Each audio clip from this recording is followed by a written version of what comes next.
तो उसमें हमने ये देखा था कि जैसे इधर हमने एक कोई हॉट प्लेट है, हॉट प्लेट रखी हुई है यहाँ पर, और हॉट प्लेट को हमने अपने हाथ से छुआ ऐसे,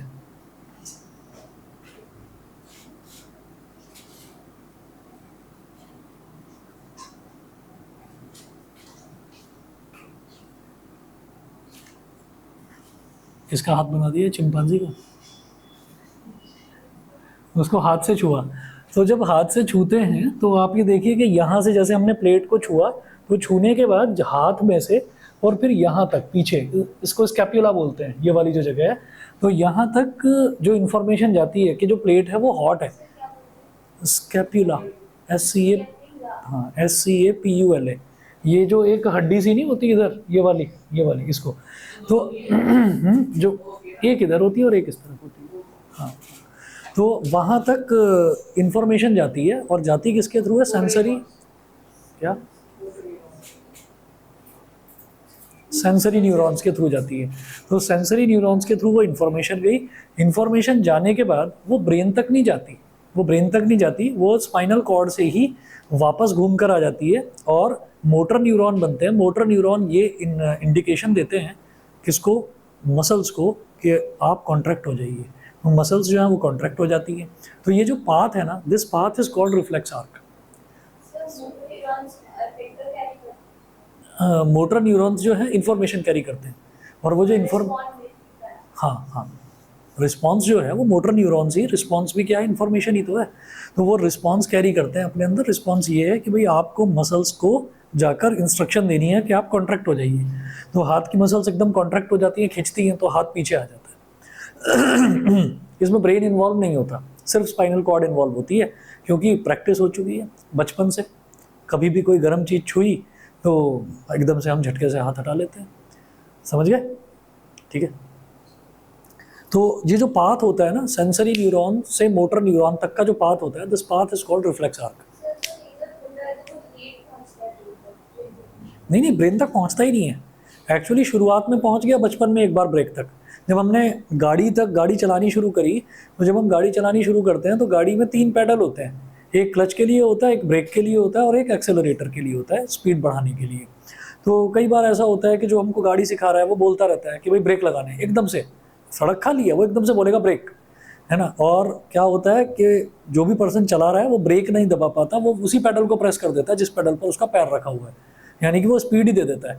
तो अगर मान लीजिए, अगर ये चीज़ रियल टाइम में हो जाए कि सामने आपके कोई साइकिल है या कोई बाइक है या कोई बस है, और आपको लगे कि एकदम से ब्रेक लगाने, और ब्रेक की जगह स्पीड ही अगर प्रेस कर देंगे, तो वो तो गाड़ी घुस जाएगी ना उसमें। तो इसलिए खुले मैदान में प्रैक्टिस करवाई जाती है, धीरे धीरे आप चलते रहेंगे। जैसे ही जो आपको सिखा रहा है ना, जो ट्रेनर सिखा रहा है, तो जैसे ही उसको, ये बाजू में बैठा होगा, जैसे ही उसको लगेगा कि अच्छा अब ये कंफर्टेबल हो गया, तभी वो बोलेगा ब्रेक, ऐसे बोलेगा। अब वो ब्रेक जैसे ही आप सुनोगे तो आप एकदम से चौंकोगे। वो बोलेगा भी तेजी से। वो तेजी से क्यों? क्योंकि वो एक सिचुएशन ऐसी क्रिएट करना चाह रहा है कि अचानक से ऐसे पता चला कि दौड़ते हुए कोई कुत्ता सामने आ गया, ठीक है, तो आप एकदम से ब्रेक ही तो लगाएंगे। तो वो अचानक से सिचुएशन सड़क पर ना हो, इसलिए वो ग्राउंड में सिखाते हैं, और ग्राउंड में अचानक से बोल देते हैं कि ब्रेक, कि जब मैं बोलूँगा तब तुमको ब्रेक लगाने हैं, और नहीं लगाओगे तो मैं ही मारूंगा उल्टा कोहनी से तुमको। ऐसे भी ट्रेनर होते हैं, है ना। क्यों? क्योंकि भाई एक्सीडेंट तो बहुत खतरनाक चीज़ है ना। तो एक्सीडेंट से बचाने के लिए धीरे धीरे माइंड को ऐसे ट्रेन करा जाता है। तो शुरुआत में तो इन्फॉर्मेशन माइंड तक पहुंची, उसने बोला ब्रेक, अच्छा ब्रेक लगाने, आपने सोचा दिमाग से, फिर प्रेस करा। उसके बाद क्या होता है, धीरे धीरे धीरे धीरे जब आपको प्रैक्टिस हो जाती है, ये चीज़ साइकिल में भी अप्लाई होती है, स्कूटी में भी अप्लाई होती है। जब आपको प्रैक्टिस हो जाती है तो आप ऑब्स्टेकल देखते ही अपने आप ही आपके हाथ काम करते हैं, ठीक है ना। ये भी होता है। और कई बार ऐसा भी होगा, जब आप कभी ज़िंदगी में जब कभी आगे गाड़ी चलानी सीखेंगे और किसी नालायक के बराबर में आप बैठ गए, नालायक मतलब जो बहुत तेज़ गाड़ी चला रहा है, तो जैसे ही सामने कोई ऑब्स्टेकल आएगा और आपको ये लगेगा कि ये नालायक उसके सर पर जाकर ब्रेक लगाने वाला है, पहले से ब्रेक नहीं लगा रहा है, वहीं उसके सर पर जाकर, तो आप बैठे रहोगे ना, आपका पैर ऐसे होने लगेगा जैसे आप खुद ब्रेक लगा रहे हो। तो ये क्या है? ये रिफ्लेक्स एक्शन है। तो आपका ब्रेन कुछ नहीं कह रहा है, ये आपकी बॉडी में आपकी मसल्स को इंस्ट्रक्शन लगातार स्पाइनल कॉर्ड से ही मिल जाती है। तो रिफ्लेक्स आर्क में, और रिफ्लेक्स आर्क तो क्या है कि सेंसरी न्यूरॉन ने पाथ कौन सा लिया, that is called reflex arc. और जो पूरा काम हुआ कि हमने मसल्स को खींच लिया, this action is called reflex action. बस इतना है। ब्रेन तक नहीं जाता। ब्रेन इन्वॉल्व ही नहीं होता। शुरुआत में ब्रेन इन्वॉल्व होता है, उसके बाद फिर ब्रेन तक मैसेज जाता ही नहीं है। वो इतना स्पॉन्टेनियस रिस्पॉन्स होता है कि ब्रेन तक न्यूरॉन्स उस मैसेज को पहुंचाते ही नहीं है। हमारी मसल्स को ही आदत पड़ चुकी है। आप बिल्कुल ऐसे लेटे हुए हो कि थके हुए हो, बुरा हाल हो रखा है आपका, बहुत मेहनत करी और थक गए हो, थक के आप लेटे हुए हो लेकिन अभी नींद नहीं आई है, कोई आपकी तरफ ऐसे बॉल फेंक देगा ना तो तब भी आपका हाथ झटके से ऐसे हो जाएगा। तो आपका ब्रेन ने नहीं सोचा, आप देख तो कहीं और आपको लगा इधर से हल्का सा दिखाई दिया है ना, तो एकदम से आपका हाथ ऐसे हो जाएगा कि नहीं ये मेरे चेहरे पर लगेगी, चोट लग सकती है। तो ये रिफ्लेक्स एक्शन है, ठीक है। अच्छा, अब इसके बाद में हमको ये देखना है डाई हाइब्रिड। नहीं नहीं नहीं, ये तो एक मसल है यहाँ की एक मसल है। हाँ हाँ, वो आप नोट्स में देखेंगे, मैंने वो अजीब सा डायग्राम भी बना रखा है उसमें, ये वो ट्रायंगुलर सी शेप होती है ना इसकी इसकी वो बना भी रखा है। इसमें नहीं होगा बेटा, इसमें नहीं होगा, इस वाले में नहीं होगा। कंट्रोल एंड कोऑर्डिनेशन है इसमें, हाँ तो इसमें है, वो डायग्राम बना रखा है। पतला सा हाथ है किसी का, कमजोर से व्यक्ति का।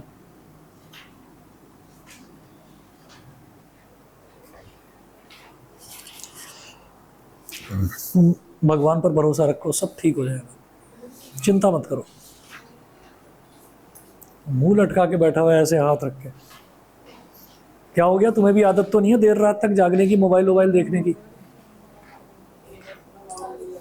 मैं मतलब सुन के दंग रह गया कि वो मतलब उल्टा उसके फादर ने पीसीएम ले रखी है, उसकी मम्मी तो थोड़ा रिफाइंड वे में बता रही थी, उसके पापा की भी पीछे से आवाज आ रही थी, यूँ कह रहे थे सर गाली गलौज करता, गाली गलौज यही कहने लगे। मैंने कहा कमाल है, मम्मी पापा को गाली बक रहा है। हाँ जी, ये रहा ना। ये रहा। अच्छा ये हाँ, ये राइट वाला है, ये लेफ्ट वाला है, ये बीच में स्पाइनल कॉर्ड है, ऐसे है। तो ये हाथ है ना, ये पतला दुबला सा हाथ है इसका। फिर यहाँ से गया ये सेंसरी न्यूरॉन आया आया आया आया आया आया, ऐसे गया ऐसे गया ऐसे गया, मोटर न्यूरॉन में कन्वर्ट हो गया, ऐसे आ गया। अरे क्यों मजे ले रहे हो एक दूसरे के। हाँ जी, तो जरा डाई हाइब्रिड इनहेरिटेंस करते हैं। कौन सा? Relay neuron. रिले न्यूरॉन वो होता है, रिले रेस होती है ना, रिले रेस में डंडा लेकर दौड़ते हैं, दौड़ते जा रहे हैं दौड़ते जा रहे हैं। तो एक जो प्लेयर दौड़ता आ रहा है वो तो सेंसरी न्यूरॉन है, एक प्लेयर जो दोबारा उस डंडे को पकड़ता है वो क्या है, वो मोटर न्यूरॉन है। बीच में जब उसका ट्रांसफर होता है ना तो उस इंस्टेंस के लिए उसी न्यूरॉन को रिले न्यूरॉन बोल देते हैं। एक न्यूरॉन वो जो ट्रांसफर होता है ना सेंसरी न्यूरॉन से, जब वो मोटर न्यूरॉन में कन्वर्ट होता है तो उस दौरान उसको रिले न्यूरॉन बोला जाता है। बस इतना है।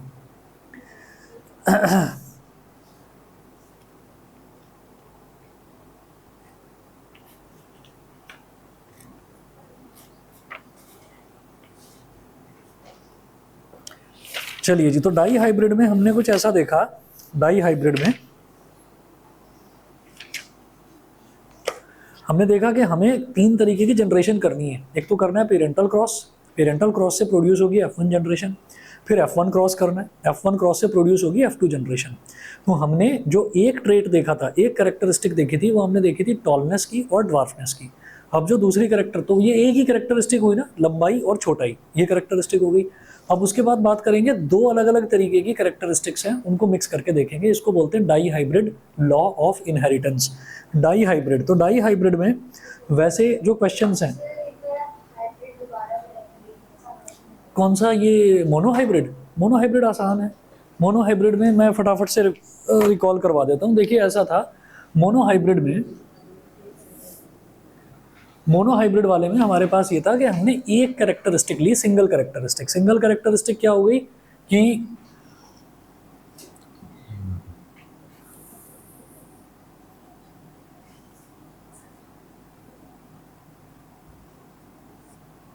मोनोहाइब्रिड में सिंगल कैरेक्टरिस्टिक ली हमने, T फॉर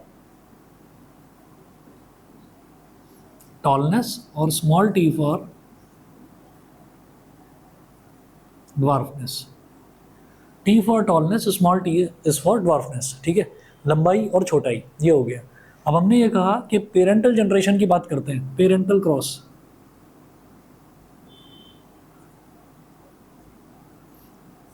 पेरेंटल क्रॉस, तो ये एक अपीयरेंस हो गया कि कोई लंबा दिख रहा है और कोई छोटा दिख रहा है। तो एग्जाम्पल ले लेते हैं, हम ये कहते हैं कि हमने शुरुआत में तो पी प्लांट की बात करी थी, ह्यूमन बींग्स की बात कर लेते हैं। तो ह्यूमन बींग्स की बात करते हैं तो हमने ये कहा कि ये तो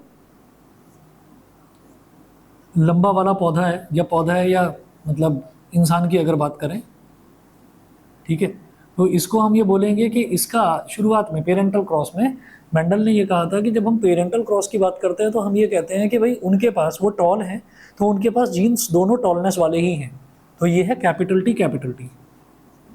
तो मान लीजिए जैसे दादाजी हो गए, क्रॉस करा स्मॉल टी, दादी छोटी थी, ठीक है, दादाजी लंबे थे, दादी छोटी थी ठीक है, तो दादाजी के जो जीन्स थे वो दोनों लंबे लंबे वाले ही थे, ठीक है, उनके बॉडी के अंदर स्मॉलनेस वाला जीन था ही नहीं। और जो दादी हैं, दादी के पास लंबाई वाले जीन नहीं थे, सब छोटे वाले ही जीन्स थे। लेकिन जो नतीजा हुआ, नतीजा मतलब हमारे जो पेरेंटल जनरेशन के जो लोग पैदा हुए, तो उसमें हम ये कहेंगे कि भाई सारे ही लंबे पैदा हो गए, तो सबको ये कहा जाने लगा भाई सारे दादा पर गए हैं।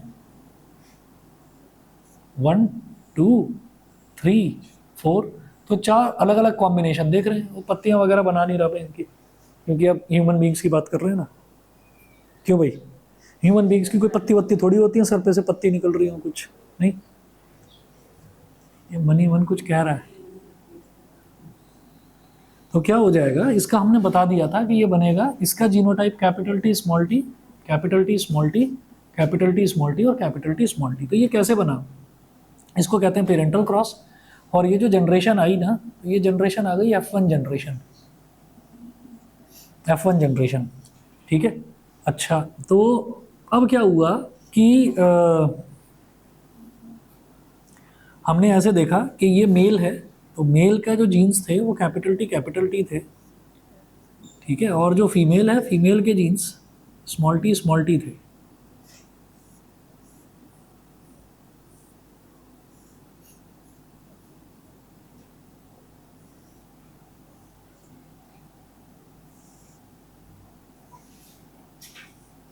तो कैपिटल टी हो जाएगा, ये स्मॉल टी हो जाएगा।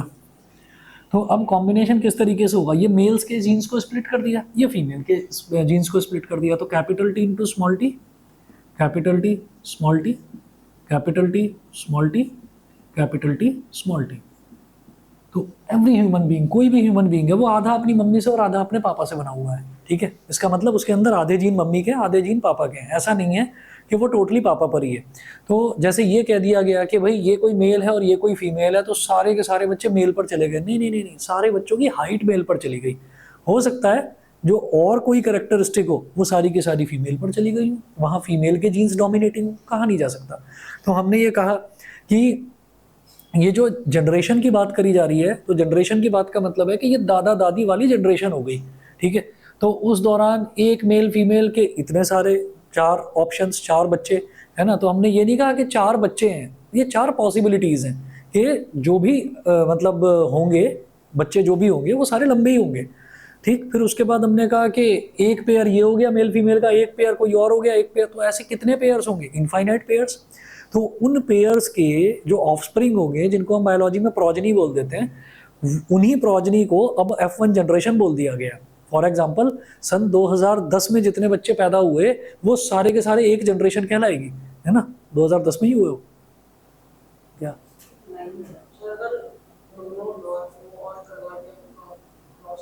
आ रहा हूँ अभी, उस पर भी आ रहा हूँ। तो अब आप ये देखिएगा कि ये हमारे पास हो गया F1 जनरेशन। तो F1 जनरेशन में न जाने कितने सारे लोग हैं, अलग अलग मेल्स फीमेल्स से पैदा हुए हैं। तो अब हमने ये कहा कि अब F1 जनरेशन का क्रॉस करा दिया, तो F1 जनरेशन में सब लंबे ही लंबे हैं, तो सबको ये लगा कि अब चलिए F1 जनरेशन का क्रॉस होगा, वो देखते हैं। तो F1 जनरेशन के क्रॉस में एक इंटरेस्टिंग चीज़ देखने को सामने आई, सारे ही लंबे हैं। हमने ये कहा F1 क्रॉस,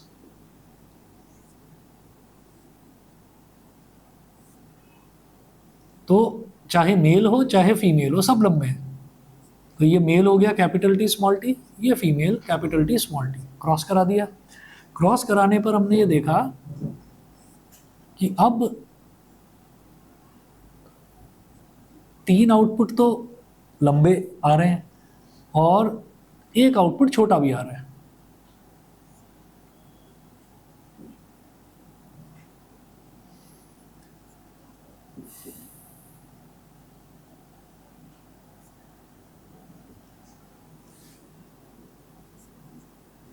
तो ये मेल के जीन्स हो गए कैपिटल टी स्मॉल टी, और इस बार फीमेल के भी यही जीन्स हैं capital T small T.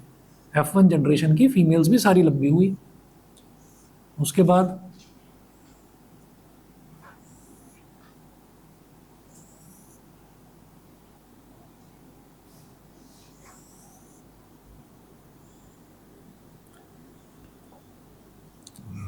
Capital T small T, इसको स्प्लिट कर लिया फीमेल के जीन्स को, ऐसे ही मेल के जीन्स को स्प्लिट कर लिया।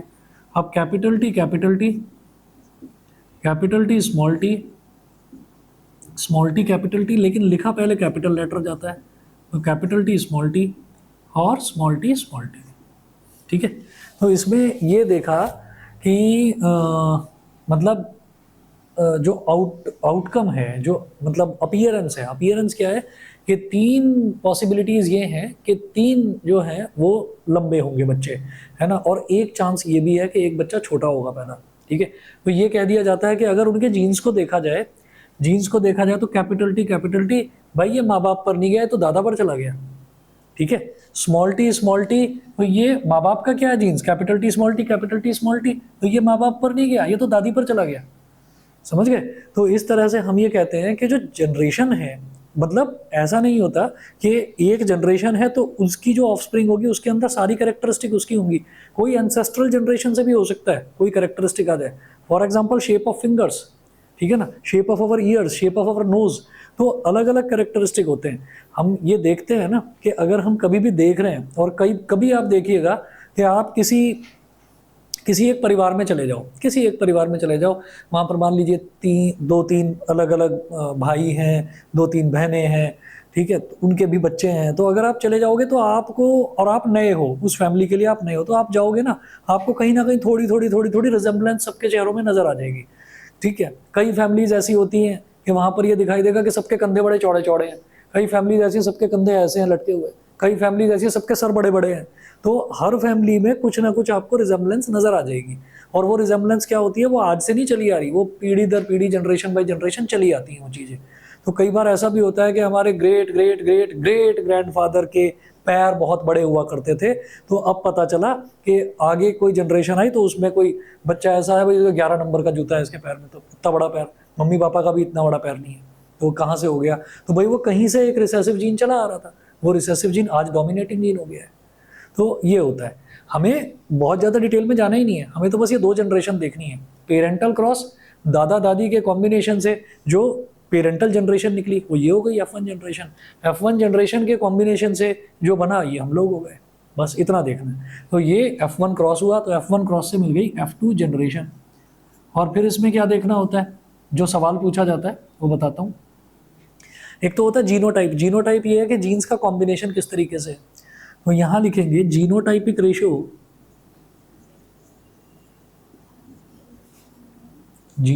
रेशियो, वो क्या हो जाएगा, हम ये कहेंगे जीनोटाइप है कौन कौन से F2 जनरेशन में। मैं ये कहूँगा एक तो कैपिटल टी है, कैपिटल टी, दूसरा है ये 2 ये हैं कैपिटल टी स्मॉल टी, और तीसरा क्या है स्मॉल टी। तो कैपिटल टी वाला कितना है 1, तो ये 1 हो गया। कैपिटल टी स्मॉल टी वाले कितने 2, तो ये 2 हो गया। स्मॉल टी वाला 1 है, तो ये 1 हो गया। 1:2:1, this is called genotypic ratio. Phenotypic ratio क्या है कि आपकी एक्सटर्नल अपीयरेंस कैसी है। अब हमने जैसे ये देखा ना, तो जैसे ये हमने देखा, ये हो गया हमारे पास टॉलनेस और ड्वार्फनेस का। एक दूसरी कैरेक्टरिस्टिक हो सकता है पेपर में वो आपको टॉलनेस ड्वार्फनेस बोले ही ना, वो कहते हैं ब्राउन हेयर ब्लैक हेयर, तो आपको वो पहले ही बता देंगे कि ब्लैक हेयर अगर डोमिनेटिंग है तो ब्लैक को आप कैपिटल भी बोलोगे और ब्राउन को आप स्मॉल भी बोलोगे। ये करना है, ठीक है ना। वो आपको हेयर का एग्जांपल दे सकते हैं, वो कलर ऑफ आइज बोल सकते हैं, वो स्किन का कलर बोल सकते हैं, ठीक है। तो वो कुछ भी बोल सकते हैं इस तरीके से। वो फिंगर की शेप बोल सकते हैं कि लॉन्ग फिंगर, राउंड फिंगर, किसी किसी की गोल गोल फिंगर्स होती है ना। गोल मतलब ऐसा नहीं है कि सर्कुलर होती हैं, गोल का मतलब ये है कि थोड़ी सिलेंड्रिकल होती है, इस तरीके से। नहीं कुछ होते हैं जिनकी फिंगर यहाँ से भी गोल सी होती है बिल्कुल। हाँ, ये जो टिप है ना, जैसे ये टिप मेरी फिंगर है, मेरी फिंगर का टिप पॉइंटेड है, किसी किसी की फिंगर यहाँ से भी बड़ी मोटी एकदम गोल सी होती है, ऐसा होता है। हाँ, होते हैं कईयों के। तो जीनोटाइपिक रेशो ये कई आपने लोग ऐसे देखे होंगे कि जैसे शूज़, आप सबने शूज़ पहन रखे हैं तो आप सबके पैर नॉर्मल लग रहे हैं, किसी किसी के शू में अंगूठा ही दिखता रहता है, इतना लंबा अंगूठा होता है उसका, है ना। तो होते हैं वो टेढ़े मेढ़े से जूते, उनके पैर में पहने, कोई भी जूता पहना लो, वो मुश्किल से 2-4 दिन नया जूता भी लेकर आएगा उसकी शेप बदल जाएगी। क्यों? अंगूठा भाई साहब का अलग ही जा रहा है, पैर छोटा सा है, अंगूठा अलग ही जा रहा है, तो वहीं से वो जो है वो बाहर को निकला हुआ अजीब सा दिखने लगता है। ठीक है, चलिए जी, तो ये जीनोटाइपिक रेशो। अरे ऐसा होता है, हार्मोनल इम्बैलेंस बहुत कॉमन प्रॉब्लम है, बहुत कॉमन प्रॉब्लम है, आजकल की बहुत कॉमन प्रॉब्लम है, just because of this fast food. क्योंकि मन करता रहता है ना कि मोमोज, चिली पटैटो, ठीक है, तो मैंने आपको शायद पहले भी बताया था कि वो जो जैसे मान लीजिए कोई वो किचन में जो वो बना रहा है ना, वो जो नेपाल का जो बंदा है, वो जो बना रहा है चाइनीज़ आइटम्स जो बना रहा है, तो वो क्या करता है कि वो जिस चाकू से उसको काट रहा है ना, पत्ता गोभी को cut cut cut cut cut, उसको पसीना आया, खुजली हुई, उसने उसी चाकू से खुजली भी कर दी। ठीक है, अब वो खुजली में जो है, वो खुजली में उसकी बॉडी के जर्म्स भी लग गए, वो उसको फिर काट देगा, काट कर फिर खिला देगा, और खिलाएगा तो बस फिर आप कहोगे वाह बड़ा क्या स्वाद आ रहा है। वो देखा है ना वो भाई तुम इस पर क्यों आ जाते हो बार बार? एक तो वो वैसे ही परेशान है, तुम और परेशान कर दो। वो गौरव गुप्ता की कॉमेडी देखी है? देखा है? गौरव गुप्ता बनियों पर वीडियो बनाता है वो, है ना। तो वो उसने वीडियो बनाई थी, उसमें वीडियो थी गोलगप्पे वाली, वो गोलगप्पे वाली देखना कि मेरी, गौरव गुप्ता डाल देना, बड़ा फेमस है, गाजियाबाद में भी आ चुका है, यहाँ पर भी उसका वो शो हुआ था, स्टैंड अप कॉमेडी करते हैं। देख रहे हो, जरा सी चीज बोली पढ़ाई से अलग, सारे एक्टिव हो गए। ठीक है, मुझे लग रहा है कि आप लोग भी शायद वही तो नहीं हो जो रात रात भर बैठकर रील ही चलती हो। चलो, ये तो हो गया जीनोटाइपिक रेशो। वो उसने एक ना गोलगप्पे वाला एपिसोड बनाया था, तो वो अगर आप वो देखोगे ना, आपका गोलगप्पे खाने का मन नहीं करेगा फिर, है ना। पकौड़ी वाला, उसकी मम्मी ने कहा, कहता मेरी मम्मी ने कहा कि पकौड़ी में स्वाद नहीं आ रहा है ना, आंटी जी अभी आएगा स्वाद। तब उसने पूरे अपने हाथ धो दिए उसके अंदर और फिर वो डाला, कह रहे हाँ अब कुछ इसमें करारापन आया है, कह रहे वो उसके हाथों का मैल चला गया ना उसके अंदर, तब मम्मी को मजा आया। हाँ हाँ, बड़ा फेमस है वो। इसको बदतमीजी कहते हैं, इसको बदतमीजी कहते हैं, जो इनबिल्ट हो गई है, इनबिल्ट हो गई है वेरिएशन जो है ना, वो एक्यूमुलेट हो गई है बॉडी के अंदर, कि कुछ भी होगा तो मुझे तो बदतमीजी दिखानी ही दिखानी है। Phenotypic ratio.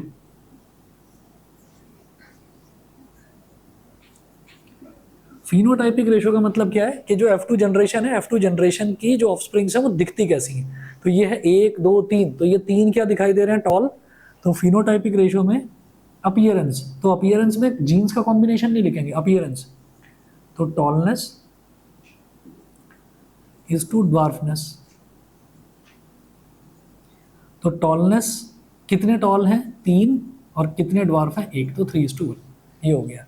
मुझे लगता है मोनो हाइब्रिड तो समझ में आ गया होगा। हाँ, अब जरा डाई हाइब्रिड देख लेते हैं। तो डाई हाइब्रिड के लिए टेबल थोड़ी सी बड़ी बनती है, वो बताता हूँ कैसे। ये मिटा दूँ पूरा?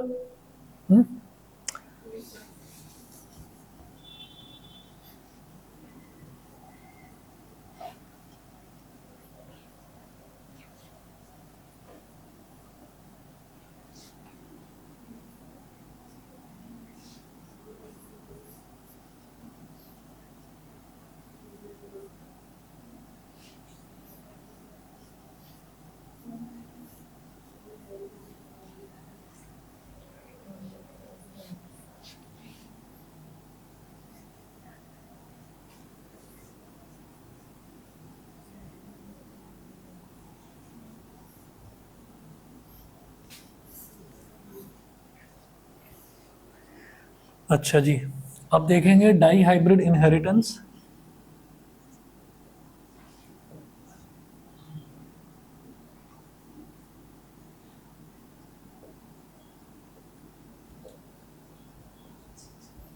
तो डाई हाइब्रिड का मतलब जब दो कैरेक्टरिस्टिक्स को एक साथ लेकर चलें, तो हम क्या लेकर चलेंगे? शेप और colour.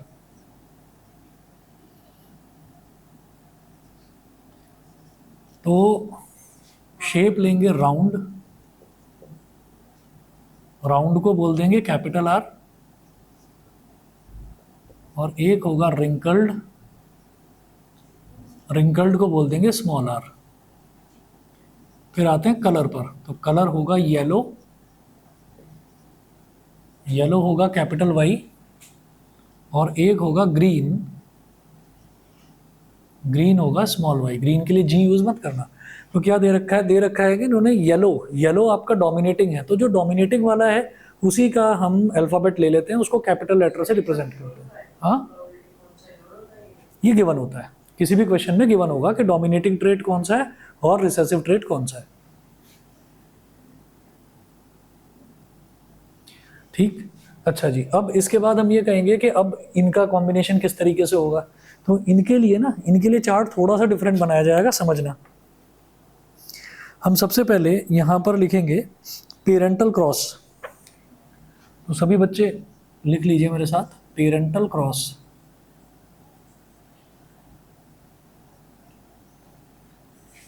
Parental cross, parental cross में आप लिखेंगे parents phenotype,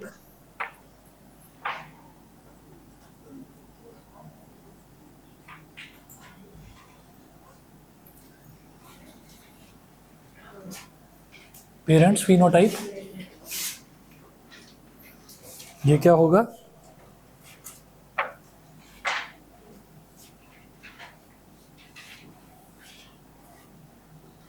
plants having round yellow seeds, plants having wrinkled green seeds।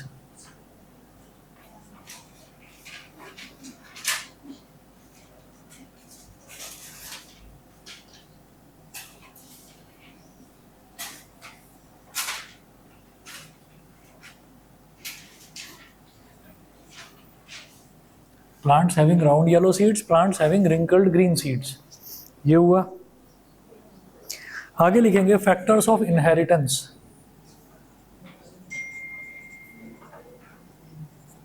Factors of inheritance,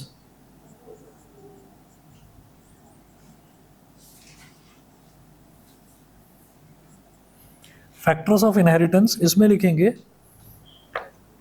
capital R, capital R, capital Y, capital Y, एक साथ लिख दिया। दो कैरेक्टरिस्टिक्स को एक साथ लेकर चल रहे हैं। पेरेंटल क्रॉस में हमने क्या देखा था, पेरेंटल क्रॉस में हमने ये कहा था कि शुरुआत में जो टॉल प्लांट था या टॉल मेल था, तो उसका हमने क्या लिया था, जो जीनोटाइप था वो कैपिटल टी लिया था। यहाँ पर दो कैरेक्टरिस्टिक ले रहे हैं, तो कैपिटल आर, ये क्या हो गई, राउंडनेस की, ठीक है। और कैपिटल वाई ये क्या हो गई, येलो कलर की, येलो कलर राउंड और येलो, ये आपका क्या है, ये पी के जो सीड्स हैं उनको लेकर चल रहे हैं, मटर के सीड्स को। तो कैपिटल आर, कैपिटल वाई, ये हो गया। फिर दूसरा है, दूसरा मतलब जो दूसरा प्लांट हम लेंगे उसके जो सीड्स हैं वो कैसे लेंगे, रिंकल्ड और ग्रीन। तो रिंकल्ड का मतलब है स्मॉल आर लेंगे। हाँ, पी प्लांट्स पर एक्सपेरिमेंट करा गया था, क्योंकि पी प्लांट्स में ये है कि जो ऑफस्प्रिंग है वो फटाफट प्रोड्यूस हो जाती है और फिर उसकी भी ऑफस्प्रिंग है वो भी फटाफट प्रोड्यूस हो जाती है, तो कम टाइम में स्टडी करा जा सकता है ना। ह्यूमन बींग्स पे कहाँ करेंगे, ह्यूमन बींग्स में टाइम लगेगा, फिर टाइम लगेगा लंबा, एक जनरेशन पैदा होती है उसको डेवलप होने में टाइम लगता है, फिर दूसरी जनरेशन, तो बहुत टाइम लगेगा। फैक्टर्स ऑफ इनहेरिटेंस ये हो गए। अब इन फैक्टर्स में हमने ये कहा कि एक साथ दो दो कैरेक्टरिस्टिक लेकर चलेंगे, तो ये हो गया। एक मिनट वेट करें जरा। हेलो, हाँ जी मैम, गुड इवनिंग जी, गुड इवनिंग। भेज दीजिए, 9 बजे भेज दीजिए। हाँ जी, ओके।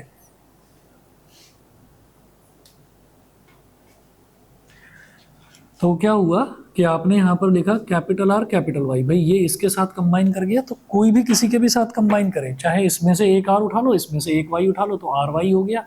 ऐसे ही एक आर इसमें से उठाया, एक वाई इसमें से उठाया, तो आर वाई, मतलब एक साथ हम दो दो कैरेक्टरिस्टिक लेकर चल रहे हैं, ठीक है। अच्छा जी, उसके बाद क्या है, सिमिलरली यहाँ पर भी एक छोटा आर, एक छोटा वाई, एक छोटा आर, एक छोटा वाई, इसको क्या बोलेंगे, गैमीट्स। ये गैमीट्स आ गए इस तरह से।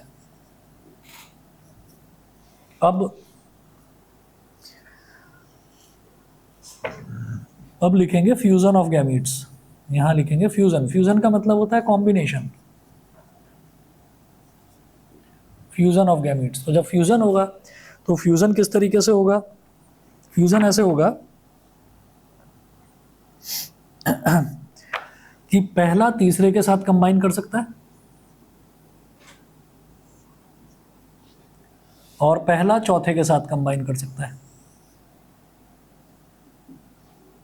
तो जब पहला तीसरे के साथ कंबाइन करेगा तो यहां क्या बनेगा, capital R small R capital Y small Y. Fusion की पॉसिबिलिटी कोई भी हो सकती है। क्या है कि एक साथ जब दो कैरेक्टरिस्टिक लेकर चलनी है तो यहां से कोई भी कॉम्बिनेशन ले लो, कैपिटल आर कैपिटल वाई ही रहेगा। ऐसे ही इसमें कोई भी कॉम्बिनेशन ले लो। ये क्या है, मान लीजिए एक तरह से ये मेल है और ये फीमेल है, तो मेल में ये जो कैपिटल आर कैपिटल वाई इनका कुछ भी कॉम्बिनेशन अगर हम लें, दो कैरेक्टरिस्टिक लेकर चल रही है ना, तो कैपिटल आर कैपिटल वाई, ऐसे ही स्मॉल आर स्मॉल वाई। तो ये हम अपनी सिंप्लिसिटी के लिए कर रहे हैं। जैसे वो डिस्ट्रीब्यूटिव लॉ होता है ना, A plus B into C plus D, जैसे ये होता है ना, तो इसमें इस पहले को, ये पहला दूसरा तीसरा चौथा, तो पहले को तीसरे के साथ करते हैं, फिर पहले को चौथे के साथ, फिर दूसरे को तीसरे के साथ, फिर दूसरे को चौथे के साथ, ऐसा करते हैं ना, वही काम करेंगे यहाँ पर भी। ठीक है, तो इससे क्या है कि कोई भी जो गैमीट है वो छूटेगा नहीं, हर तरीके के कॉम्बिनेशन बन जाएंगे। ठीक, तो हमने क्या करा, पहले का तीसरे के साथ कॉम्बिनेशन बनाकर देख लिया, पहले का चौथे के साथ कॉम्बिनेशन बनाकर देख लिया, उसको यहां लिख दिया। तो कैपिटल आर स्मॉल आर और कैपिटल वाई स्मॉल वाई। इसी तरीके से दूसरे का तीसरे के साथ करेंगे, तो यहां पर भी capital R capital Y small Y. इसी तरह से दूसरे का चौथे के साथ करेंगे, तो यहां लिख देंगे इसको, दूसरे का चौथे के साथ करेंगे तो ये कैपिटल आर और कैपिटल वाई स्मॉल वाई, ये कॉम्बिनेशंस बन गए हमारे पास टोटल। ठीक है, तो अब आप ये देखिएगा, इसको क्या लिखेंगे हम, इसको लिखेंगे, ये जो बना है इसको लिखेंगे F1 generation phenotype, F1 generation phenotype, sorry genotype, genes का कॉम्बिनेशन है ना ये, जीनोटाइप। और अगर F1 जनरेशन के फिनोटाइप की बात करें, F1 जनरेशन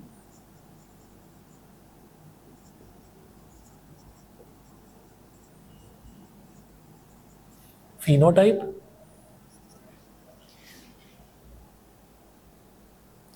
तो F1 जनरेशन का फिनोटाइप क्या होगा, ये भी राउंड येलो,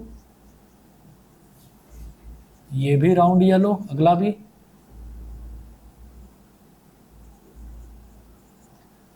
ये वाला भी राउंड येलो,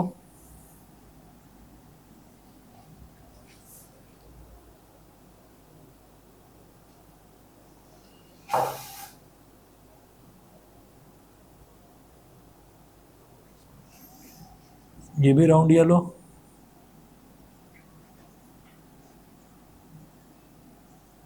ये भी राउंड येलो। ठीक है, ये F1 जनरेशन फिनोटाइप हो गया। अब उसके बाद जब हमारे पास ये फिनोटाइप हो गया, अब हम क्या करेंगे, ये हमारे पास आउटपुट निकल कर आया, जैसे वहां पर आया था ना capital T small T capital T small T capital T small T, यहां पर भी देखो चारों के चारों सेम आ रहे हैं, सब round yellow round yellow round yellow ऐसे ही आ रहे हैं। तो ये हमारे पास F1 जनरेशन का फिनोटाइप हो गया कि वो दिखाई कैसा देगा। उसके बाद F1 जनरेशन का जब क्रॉस कराएंगे, उसकी एक बड़ी टेबल बनेगी, वो देखिएगा, इधर बना रहा हूं,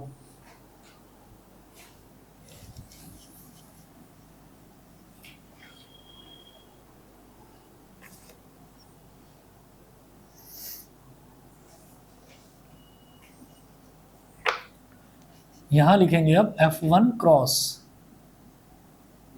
F1 क्रॉस में जैसे यहां पर था ना सीधा पेरेंट्स फिनोटाइप, तो यहां पर लिखेंगे F1 जनरेशन फिनोटाइप,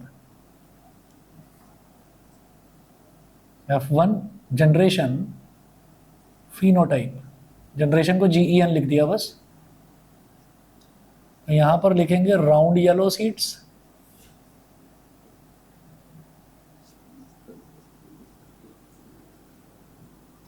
और यहां पर भी लिखेंगे round yellow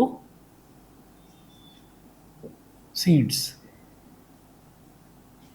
round yellow seeds और राउंड येलो सीड्स ऐसे लिख देंगे। ठीक है, उसके बाद अगला क्या लिखा था, फैक्टर्स ऑफ इनहेरिटेंस, तो यहां पर भी वही लिखेंगे, फैक्टर्स ऑफ इनहेरिटेंस। तो देखिएगा फैक्टर्स क्या होंगे, जैसे इसके फैक्टर्स क्या थे भाई, हर तरह से मेरे को capital R capital Y small Y यही मिल रहा है, ठीक है। तो हम इसी को स्प्लिट करके लिख लेंगे, ऐसे लिखेंगे, इन दोनों का क्रॉस कराना है, capital R capital Y small Y, यहाँ पर भी यही capital R capital Y small Y, ये हो गया। और इसके बाद जब इनको कंबाइन करेंगे तो वही करेंगे कि पहला और तीसरा और पहला और चौथा आपस में, पहला और तीसरा, फिर यहां कर लो पहला और चौथा, फिर दूसरा और तीसरा और दूसरा और चौथा, ऐसे कर लो। तो जब पहले और तीसरे का कॉम्बिनेशन कराए, जो मैंने क्रिस क्रॉस बनाया ना, चाहे तो ये मत लिखो, ऐसे मत हटाओ, बनाओ मत, आप खुद ही समझ जाइए पहले और चौथे का कॉम्बिनेशन क्या बनेगा, पहले और तीसरे का, sorry, capital R capital Y, पहले और चौथे का क्या बनेगा, कैपिटल आर स्मॉल वाई, फिर दूसरे और तीसरे का क्या बनेगा, capital R small R capital Y, और दूसरे और चौथे का क्या बनेगा, स्मॉल आर स्मॉल वाई, ठीक है। ऐसे ही जब अगला देखेंगे तो अगले में भी यही बनेगा, capital R capital Y, capital R small Y, small R capital Y, small R small Y.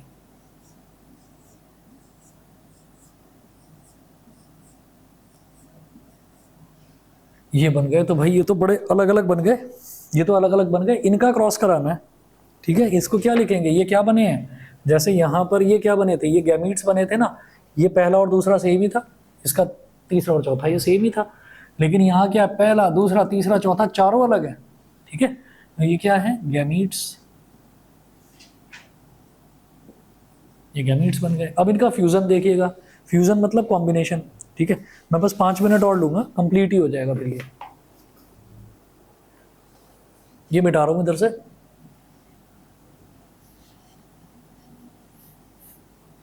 तो फ्यूजन ऑफ गैमीट्स के लिए हमें टेबल बनानी होगी।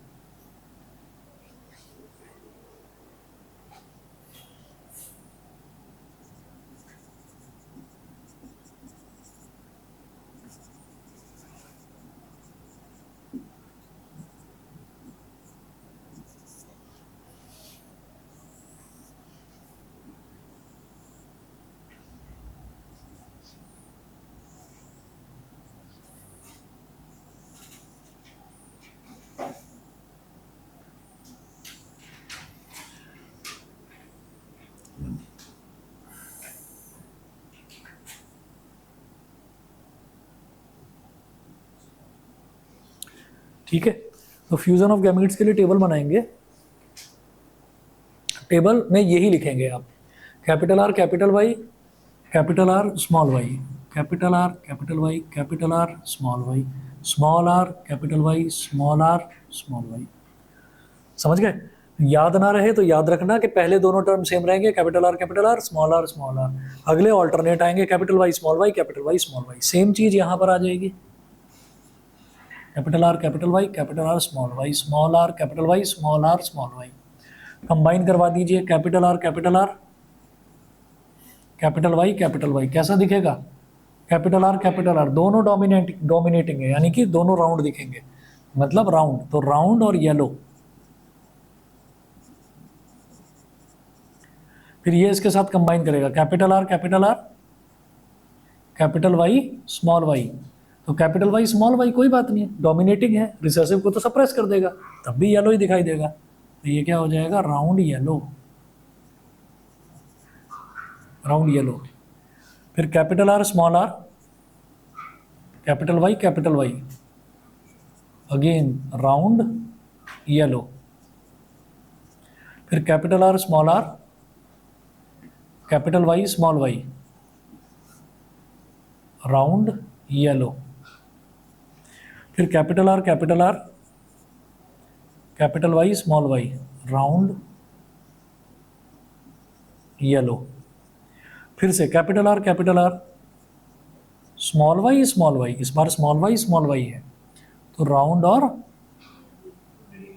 रिंकल्ड, नहीं ग्रीन, सॉरी, राउंड और ग्रीन। फिर capital R small R, capital Y small Y, फिर से वही राउंड येलो। फिर कैपिटल आर स्मॉल आर और स्मॉल वाई यानी कि round and green. Small R capital R, वही कैपिटल आर स्मॉल आर और कैपिटल वाई, तो फिर से राउंड येलो। फिर कैपिटल आर स्मॉल आर और कैपिटल वाई स्मॉल वाई, फिर से राउंड येलो। तो स्मॉल आर कैपिटल वाई, तो रिंकल्ड और येलो। फिर स्मॉल आर और कैपिटल वाई, फिर से रिंकल्ड येलो।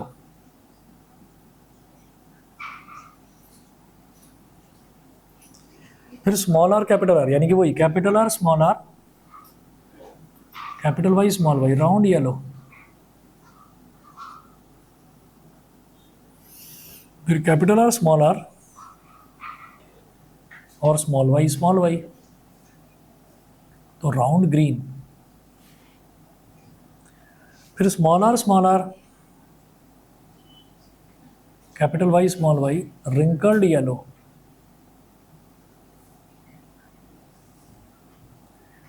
फिर small R small Y, wrinkled green. सही है। तो ये पूरी टेबल बनी। अब इसमें ना फिनोटाइपिक रेशो, क्योंकि जीनोटाइपिक रेशो भी बन जाएगा। जीनोटाइपिक रेशो अगर आप बनाएंगे अपने आप कर सकते हो ये आप, जीनोटाइपिक रेशो। तो जरा देखना जीनोटाइप बन कौन कौन से रहे हैं। ना जीनोटाइप तो कैपिटल आर कैपिटल वाई, तो ऐसे कितने बन रहे हैं बताना जरा। एक ही बन रहा है ना, एक है बस, तो ये तो एक हो गया। फिर capital R capital Y small Y, capital R capital Y small Y, ऐसे कितने बन रहे हैं, एक, दो, और देख लो दो ही है ना, तो 1:2। फिर अगला देखो, capital R small R capital Y, capital R small R capital Y, ढूंढो जरा, एक ही है क्या, एक ये है, एक ये है, ठीक है, और कहीं मिल रहा है ऐसा नहीं ना, दो ये बन गए। ये जीनोटाइपिक रेशियो है। अगला ढूंढिए, capital R capital Y small Y, ये बहुत सारे बन रहे हैं शायद, एक, ठीक है, दो, तीन, चार हैं शायद, चार ही है ना, क्या करके, अरे प्रभु, चार है ना, क्या यही है बस जीनोटाइप्स, और है ही नहीं, और भी तो है। अभी तो कैपिटल आर वाला ले लिया, कैपिटल आर ले लिया, कैपिटल आर स्मॉल आर, अलग अलग ये कॉम्बिनेशन ले लिए। अगला देखना जरा, ये वाला हो गया था, ये वाला हो गया था, ये भी हो गया था, ये भी हो गया था। अब है capital R capital Y small Y, ये भी हो गया। कैपिटल आर स्मॉल वाई, ये रह गया। कैपिटल आर स्मॉल वाई, जरा ढूंढो कितने हैं। हाँ, एक ही है क्या, राउंड ग्रीन देख लो ना, हाँ एक ही है वाला, ठीक है। और क्या हो सकता है, कैपिटल आर स्मॉल वाई, ये भी तो राउंड ग्रीन बन रहा है, एक है। और बताओ और कौन सा कॉम्बिनेशन है, स्मॉल आर पहले कैपिटल वाई देख लो। एक है तो एक ये हो गया। तो जीनोटाइपिक रेशो बहुत बड़ा आता है इसका। तो ये तो वैसे जनरली पूछा नहीं जाएगा, फिनोटाइपिक रेशो पूछा जाता है, वो आपको बड़ा पॉपुलर पता होगा 9:3:3:1, है ना। तो वो क्या है, वो ये वाला था कि round yellow is to round green is to wrinkled yellow और रिंकल्ड ग्रीन। अगर इसको काउंट करोगे, याद रख लेना 9:3:3:1 काउंट कर लेना, यही आएगा। ठीक है, ये है जी। इसके बाद एक ब्लड ग्रुप वाला है और एक सेक्स डिटर्मिनेशन वाला है। बस ये दो छोटे छोटे टॉपिक्स बचे, करवा दूंगा, कंप्लीट हो जाएगा फिर ये। हाँ, क्या नहीं हुआ पूरा? अच्छा ये वाला, ये कर लेना ना अपने आप, और क्या। हाँ, कल अगर कोई